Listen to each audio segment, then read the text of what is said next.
And this is just a quick setup. You out in the woods and it starts dumping snow on you.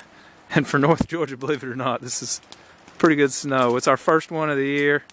Sometimes we get up to 6 inches. When I was a kid, we'd get a lot more. But hey, global warming or whatever. So we're going to go backwards and let you know how we did all this. First thing I did was the tarp. Just use some string, tied it up. And that's going to keep the snow from accumulating in this little area. I'll try to make a better little area there to set on, but for now the rocks are going to have to do. I drove a couple of fork sticks in the ground so that I could put my equipment in mostly out of the snow. Because you could see the first order of business after setting up the tarp and hanging my gear up so it didn't get wet or it got as little as possible damp. I put a floorboard out of old pine bark. It's so important you do this even before fire. If you sit down, get your butt wet, get your clothing soaked, get too sweaty, you're going to pay for it later. So now we've got a semblance of a floorboard down. They keep us a little bit drier than the bare ground. And we're going to come out a few feet and we're going to start to lay some bark down on the ground so that we have a dry surface, and we're going to do a fire lay. Okay, here is my fire lay. I do have some pieces of wood in the back just so they'll dry. Once I start this fire, I need some bigger wood to dry off because the weather did get away from me. It's a winter wonderland. For North Georgia, this is pretty good. It's turning into sleet, so I need to get this fire going or I'm going to be really uncomfortable here in a little bit.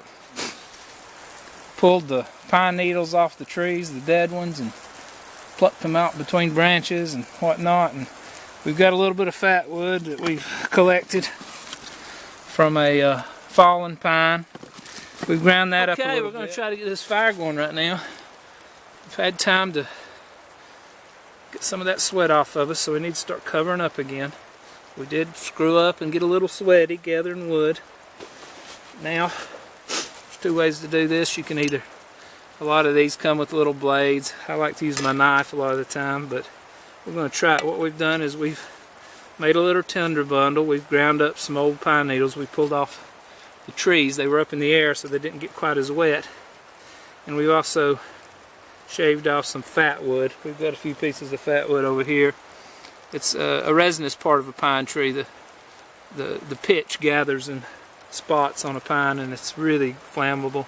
Good kindling. So I'm not really used to doing it with this part, but we'll try. And this can be challenging, guys, because all this stuff is damp. And you just got to keep trying. It's the smaller you can get that fat wood, that pitch wood, the better. Once it gets. If you can get one just little place going, you're in high cotton. Now, a lighter is a great tool, and I always have one with me, disposable lighter, and you should too, because this is fun, but if you get in a bad place, it's not fun anymore. The more surface area, the more resins you can pull out of these needles, the better.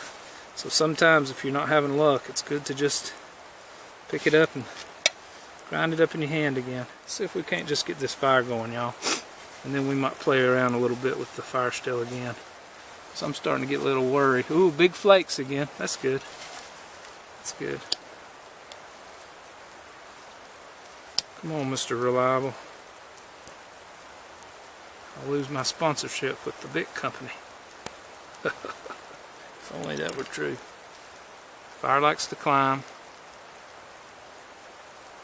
Sometimes you might have to give it a little oxygen. Huh?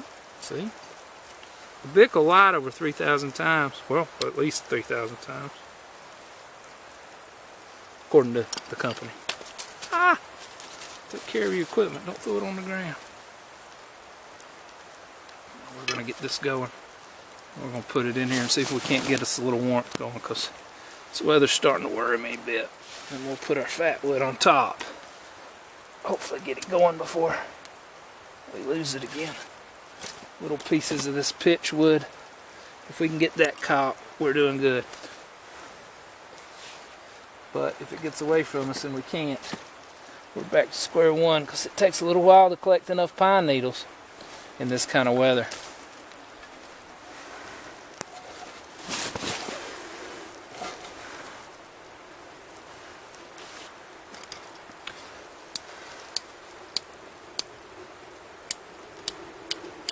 And there's a prime example of our lighter just went out. We'll stick that under our... Now you can rub these across, and that does get them going sometimes. And our fire went out. I didn't say it'd be easy, but I did say I'd get it done. I want you to know it took me an hour to start this fire. Unbelievable. I have worked and worked and worked. The sleet stopped, but everything I had got wet, even with this tarp over me. I've learned some important things, and let me just tell you something. This Bic, I was just singing the praises of Bics, and I've seen this happen before, but I've been able to get them going again. Unbelievable. So, at one point, I swore by them, and there's ways you can get them dried out and get them going again, but I left it out intentionally in the rain, hoping to show you how to restore them. No dice. Ferro rod saves the day. So, I don't know what to say. I am chagrined. I am embarrassed. But we finally got a fire going just in time because I'm starting to get cold. Hey, we're getting some real good heat off this now. It's about leg distance. Notice I didn't put rocks around it. I didn't have time. I really wanted to focus on just getting in a fire, and I'm thankful because I probably came out of here 3 or 4 o'clock, and it's already getting dark. I'm not sure what time it is. I'm not sure what the temperature is, but it's pretty cold. Feeling pretty cold. Lo and behold, once the fire got going, I pulled this out of my waistband again. I kept tucking it in my waistband trying to warm it up, and now it's lit. So it's great when you don't need it, evidently. I guess if you're a smoker. I'm not prepared to completely give up on them, but I'm definitely going to practice more with a Bic. Our little camping club, we got a rule. We always have lighters, but we never use them. We have to start a fire in a different way and try to teach a skill. So a Bic lighter is a skill. So I'm going to approach it that way from now on, and I've learned a pretty good lesson. As you can see, that area in the back where I have those logs piled up, if you were to really make that denser, it would act as a really nice heat reflector. Just as the tarp here is going to reflect some heat that comes and hits me back on me if it was a reflective tarp like a space blanket, or there are tarps that have a shiny layer on one side. Those are great. They really help reflect the heat. If I was going to stay overnight, I would want to build up some bushes, some green stuff, just pile it up, any kind of debris really to sort of hold the wind off of me, at least on one side here. And I would not have enough room to lay down comfortably. Let me get up. I would have to roll, kind of roll up in a fetal position for it to really keep the snow off of me. And if a big downpour came up, if it turned into rain and started coming down hard, I would be in some trouble because it would put my fire away, put it out, and then that would be a problem. Also, you can already see these sparks. A lot of pine, a lot of wet wood. I've got a hole.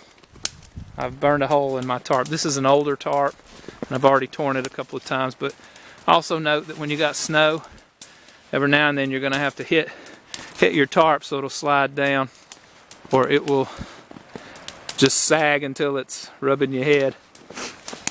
It can get too much weight on there. So now as this burns down to coals, if we were going to stay out here tonight, we've got our fire going, we've got a preliminary shelter, we would be gathering the heck out of firewood and cram as much there in the back corner as we could to try to keep it dry. It takes a lot of firewood to get through a night, especially a cold night. So that's what we'd be doing. We'd spend till dark just getting ready for the war of the cold.